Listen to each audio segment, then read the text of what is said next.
Cruise News Today with Doug Parker.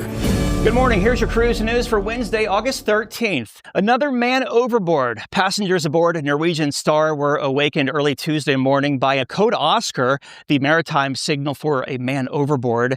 Guests reported lifeboats launching just after 3 a.m. as the ship briefly changed course. Now, marine tracking shows the ship searched a 3-mile area for 29 minutes before resuming its voyage to Nuuk, Greenland. Passenger accounts say that the person was recovered but may not have survived. NCL told Cruise News Today, "We are deeply saddened to confirm that one of our guests, a 79-year-old male, was reported to have gone overboard while the ship was sailing to Greenland. The appropriate authorities have been contacted and an investigation is ongoing." And a passenger hurt on Royal Caribbean's Icon of the Seas is suing after a section of the frightening Bolt Waterslide broke open mid-ride last Thursday afternoon. Seen in this footage, the drop slide, billed as the tallest at sea, lost a section of its acrylic wall, sending water decks below.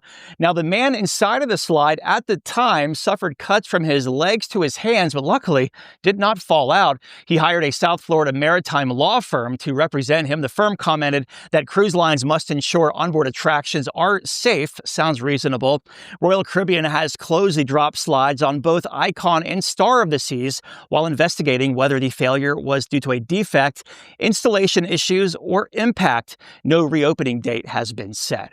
And more shorter cruises. Carnival Cruise Line is expanding sailings in 27 and 28. The Mardi Gras will be the first Excel-class ship to run short sailings from Port Canaveral starting in May of 27, with 4- and 5-night sailings to Celebration Key, Moon Cay and Nassau. Down the coast, the Carnival Celebration will continue its year-round alternating Eastern and Western 7-night cruises from Port Miami. Carnival Festival will join the fleet in spring of 27, followed by Carnival Tropical in 2028. And cruise stocks were up on Tuesday. Carnival Corporation up 3.6%, 29.64. Royal Caribbean up 3.4%, 313.08. Norwegian up 2%, 24.24. And Viking up 3%, 59.70. If you have a lead on a story, let us know. Tips at cruiseradio.net. Have yourself a great Wednesday. I'm Doug Parker with Cruise News Today.